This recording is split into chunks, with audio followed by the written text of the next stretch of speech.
जिल्हा परिषद निवडणुकीची रणधुमाळी सुरू झालेली आहे. आपण आलेलो आहे जिल्हा परिषदच्या नवीन बिल्डिंगसमोर, ज्या बिल्डिंगचं बांधकाम चालू आहे. नेमकं काय चित्र आहे बघू या व्हिडिओच्या माध्यमातून. नमस्कार, मी आपल्या सर्वांचा मित्र अक्षयराज ताटे. आज आपण आलेलो आहे छत्रपती संभाजीनगरमधील जिल्हा परिषदच्या या कार्यालयामध्ये. आपण पाठीमागं बघू शकतो, ही जुनी बिल्डिंग आहे जिथं जिल्हा परिषदचं कार्यकाळ आजही चालू आहे आणि नवीन इमारतीचं बांधकाम पाठीमागं आपण बघू शकतो की कशा पद्धतीने चालू आहे. 2025-26 मध्ये हे बांधकाम पूर्ण होणार अशी अपेक्षा व्यक्त केली होती, परंतु आपण बघतोय हे बांधकाम पूर्ण होईल का. आता नुकतंच जिल्हा परिषदचा माहोल चालू होतोय, जिल्हा परिषदचं पडगम वाजतंय, जिल्हा परिषद सदस्यही होणार आहेत. परंतु हे जिल्हा परिषद सदस्य जुन्या बिल्डिंगमध्ये बसणार आहेत की नवीन बिल्डिंगमध्ये, हा एक मोठा प्रश्न आहे. कारण की याला अजून बऱ्याच काम बाकी आहे नवीन वर्षाचं. तर कधी हे सुरू होणार हाही प्रश्न आहेत.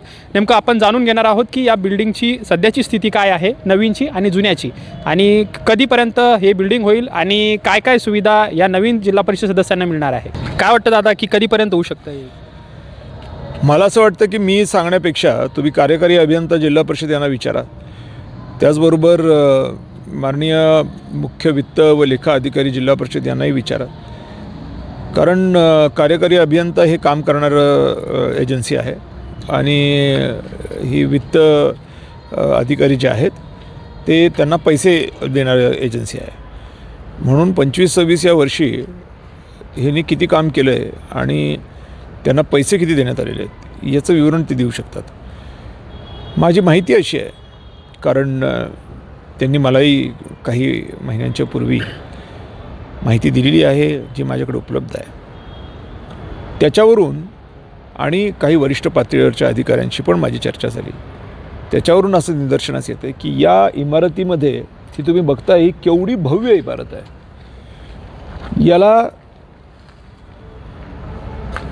स्टाफ तर लागणारच आहे, पण स्टाफला बसायला किमान खुर्ची टेबल तरी लागेल. आणि या इमारतीमध्ये फर्निचरसाठी एकही रुपया शासनाकडून आलेला नाही आणि येण्याची शक्यताही सुतराम नाही.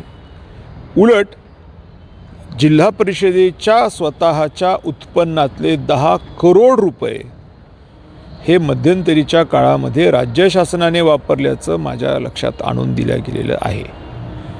म्हणून जिल्हा परिषदेमध्ये जी मंडळी दात घासून तयार आहेत की आम्हाला कुठल्या तरी पक्षाचं तिकीट मिळेल आणि आम्ही तिकडे जाऊ, त्यांना आपल्या माध्यमातून एवढंच सांगायचं आहे की इकडे आल्याच्या नंतर निधी वगैरे जाऊ द्या, पण तुम्हाला बसायला खुर्च्या देखील उपलब्ध नाही आहेत. आणि म्हणून उगाच कुठल्या तरी पक्षाची चाटत बसू नका. निवडणुका म्हणजे राष्ट्राच्या उन्नतीसाठीचा एक असलेलं इन्स्ट्रुमेंट आहे. ते राष्ट्राच्या बरबादीचं असलेलं इन्स्ट्रुमेंट बनून गेलेलं आहे. आणि त्यांनी नुसतीच काही बरबादी आर्थिक केलेली नाही, पण मानसिक देखील केलेली आहे. आजकाल माणसं जी काही पक्षाचं तिकीट घेण्याच्या चक्करमध्ये असतात आणि त्यासाठी वाटेल ते करायची त्यांची तयारी असते. त्यांचं एकच मत झालं आहे की मागच्यांनी जेवढं कमवलं तेवढं मला कमवता आलं पाहिजे, म्हणून मी कुठल्याही पक्षाची जाऊन चाटणार. मला त्या विचारसरणीशी काही देणं घेणं नाही, मला कशाशी देणं घेणं नाही. मला फक्त पैसे कमवायचे आहेत. असा जो प्रकार घडतो आहे हा अत्यंत दुःखदायी आहे आणि राष्ट्राच्यासाठी हे हितकारक नाही.